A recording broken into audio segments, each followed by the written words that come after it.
mens præstens kone står på hænder for sin bror,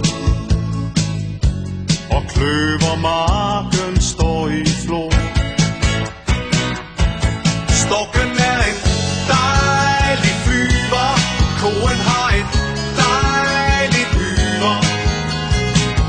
Danmark er et dejligt land. Kornet vokser vildt på engen, bonden får sin mad på sengen.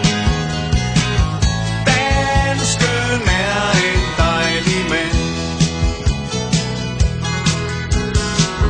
Der findes andre mennesker end dem, der er danske.